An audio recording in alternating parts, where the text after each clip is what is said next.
Good morning. Are you Paul Jackson? Yes, ma'am. And this is cause number 26 DCCR 0112. Mr. Jackson was previously in court, entered a plea of guilty to aggravated robbery. There was no agreement in this case. I've received the pre-sentence report. Have you both had an opportunity to review that report? We have, Your Honor. State has, Judge. Are there any additions or corrections? Not from the defense. Not from the state, Judge. All right, Mr. Rojas, you may proceed. Thank you, Your Honor. I realize, Judge, we've got a problem with guns in this county and more specifically in the city. I don't know that anything we do here today is going to solve that problem. Certainly there are things you can do to deter other people watching this and see what happens to young people with guns. But I think there are some people who are not going to learn their lesson until they go to prison and spend a certain amount of time there. There are some people who are going to go to prison and never going to learn that lesson. They'll just spend their life in a revolving door coming into court, prison, in court, back to prison. And there are those that, for whatever reason, the circumstances they find themselves in their life, they make bad decisions, make mistakes, and are deserving of a second chance. And I think that's the category we find Paul in this morning, Judge. I think if you look at the letters that were written on his behalf, he was raised by his mother and his grandmother. He lost his mother. I think he was 15 when she passed away. His life went into a downward spiral from there, just lost hope. Didn't see any reason for continuing on. Got involved with some bad people, and made some bad decisions. But I don't think that those decisions or what he's done in his life on that one day are irreversible. I don't think that's something that should cause him to go to prison for a certain amount of time and have a felony conviction on his record and come out possibly worse than he is today. As far as the incident reports, all the incident reports that are negative happened prior to the plea. I think there's an incident report that happened recently I think he hurt his knee or something else. Yeah. That's nothing bad against him, I don't believe. He's a 17-year-old kid. If he's allowed to be out on probation, he's going to go back and live with his grandmother. He's got a good support system. You can see from the letters. He's got family that'll help him out. I don't know that. I think if you're going to give him probation, I think probably ISF would be a good conditional probation. As I said, he's 17. I don't think he can go to ISF until he's 18. He doesn't turn 18 until July, so I would assume still be in jail until his birthday, and then a bed frees up in ISF. So he's not going straight to the street right now if you were to send him to ISF. I've spoken with Paul. Every time I speak with him, he's kind, respectful. I just really think this is a kid who made a bad decision on that one day, and I don't want that to ruin his life. Speaking with him, he is remorseful. He's sorry this happened. He asks about the two kids, the victims of the case, and he wants to issue apologies to them, and hopefully they're not too traumatized by what happened. But again, Judge, he's just asking for a chance, and I really think he deserves a chance. This is a kid that doesn't need to go to prison. If you look at his life before his mom passed away, apparently he was doing good in school. Once mom passed away, he started missing school and had to go to a different education place, and so he just had a traumatic event in his life, and his life took 180-degree turn from there. But I think it's something that can be reversed, and he's just hoping that you give him a chance to do that. All right, thank you. Your Honor, you know where I stand on these kind of cases, so I won't belabor that. But what I will do is point out what I consider to be aggravating factors in this case, Judge. And despite Mr. Rojas's argument as to what mitigation there is in this case, I believe the aggravating circumstances outweigh any mitigating circumstances. And what I'm getting at is the fact that this defendant robbed at gunpoint with another co-defendant who was also brandishing a firearm, a 16-year-old, took his iPhone in front of that 16-year-old's 5-year-old niece, Judge.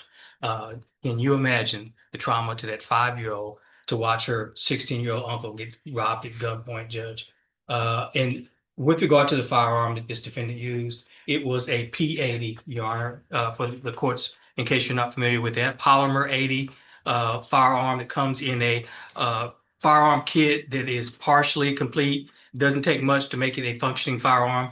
The thing about that is the ATF calls those guns ghost guns because they have no serial number. I submit to the court, what does a defendant, in this case, a 17, at the time, a 17-year-old defendant need with a firearm that does not have a serial number, Judge? So for those reasons, I say that any mitigating circumstances are outweighed by those aggravating circumstances that I just referenced. And I'd ask the court to sentence this defendant in accordance with your sentences in other similarly situated cases, Judge. Thank you.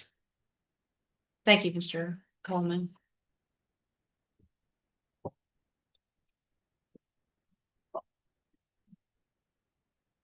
Mr. Jackson, these cases are hard for me, and I know Mr. Rojas has told you what's been going on and what's been going on in this court, and I'm sure you're aware of all of that. I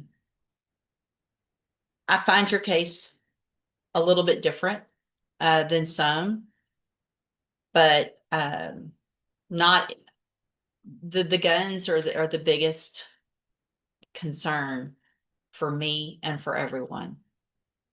And the using them in a way like it's no big deal and everybody having them at 15, 16, 14, whatever. I appreciate the fact also though that you've never been in trouble. As a juvenile, you've never been in our system. You figured out real quick that you need to follow the rules in jail, because I'm sure word got out there people are talking about the fact that that is something that really affects me and what I do. And so I appreciate the fact that you've gotten your act together out there. And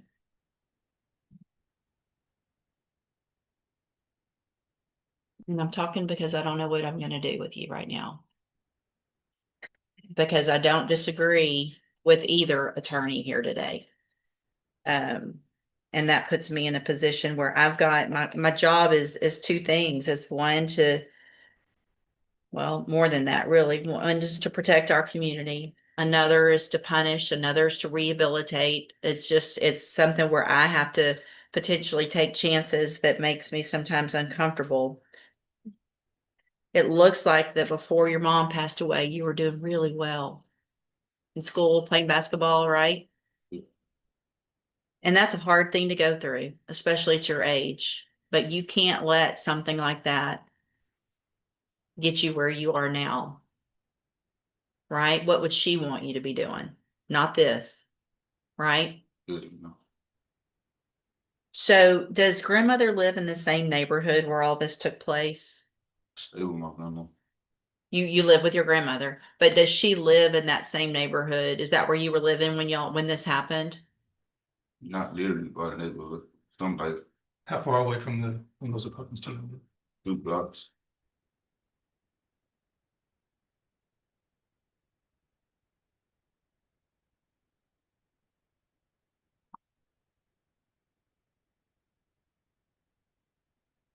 Do you have anything you want to tell me? Apologize to the victim and the victim family for putting them in this situation.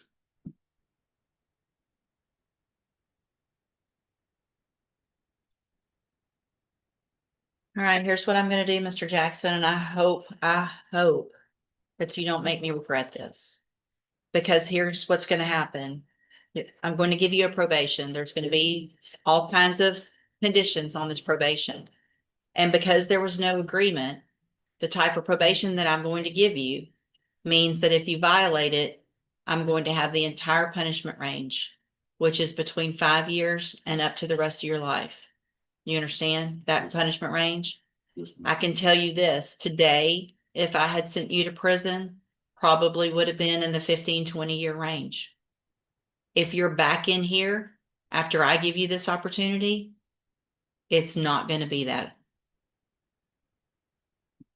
I can't tell you what it'll be. I don't know. It'll depend on what all's going on.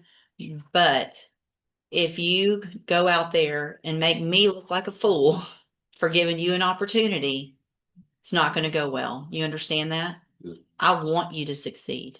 You've got family here. They want you to succeed. So what I'm going to do is find that you entered your plea of guilty freely and voluntarily.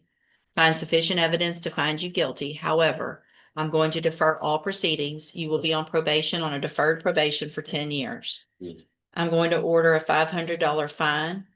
I'm also going to order that you serve 3 months upfront time. And so after that 3 months in our county jail, you will then be ordered to enter and successfully complete the cognitive track of the ISF program. And let me tell you what that program's for. It is to help you make better decisions. You need to pay attention there.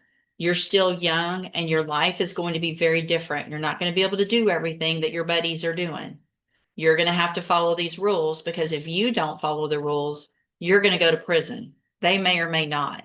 So you're starting off your early adulthood very different, and you either make a conscious decision to change and grow up and be mature about it, or you end up in prison. It's that simple, right? Once you get out of ISF, you'll live with grandmother. I'm going to order that you are ordered to live with her at her house until I order otherwise. So you get a job, you want to get your own place, you want to go live somewhere else, you don't get to do that without my permission. So you don't get to go hang out other places. You're home every single night. You will have a curfew. If you're not there and you're caught not home when you're supposed to be, you're right back in here and you could go to prison. So I'll do what I can to put the rules there. It's up to you to follow them. Make sense? Obviously, a condition of your probation is that you are not allowed to have any firearm at all.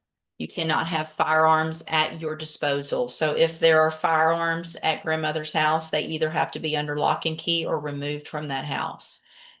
I can assure you, if you get in trouble with a gun again, it's really not going to be good. Okay. This is your chance. I hope you take it and this changes your life, because this type of probation that I just gave you means you do not have a felony conviction on your record.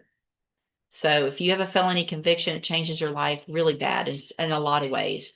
You can't get certain jobs, you can't go to certain schools, you can't live certain places, even apartments. Sometimes they don't let convicted felons live there. So you don't have a felony conviction right now. But if you violate, you're back in and you do. So you kind of have a clean slate. It's up to you to keep it that way. Okay. I'm handing you the trial court certification that shows this was an agreement.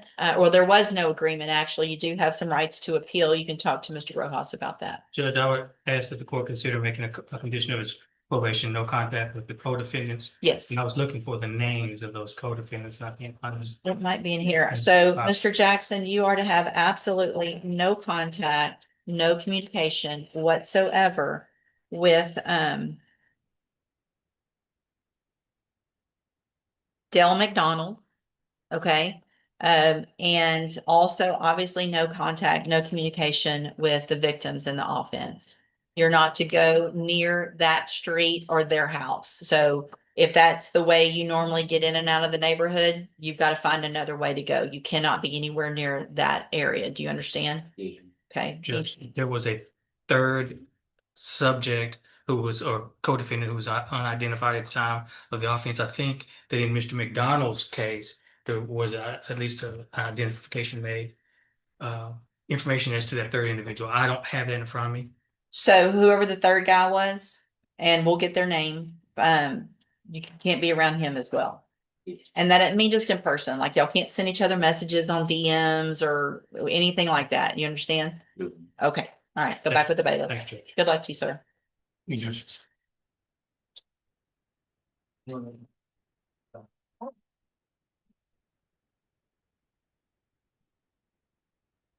Mr. Kimler, you've got Ebony Broussard.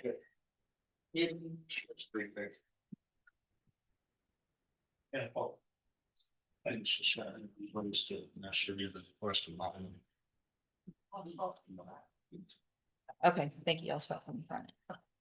A 17-year-old admitted to an armed robbery with a ghost gun everyone. Expected prison time.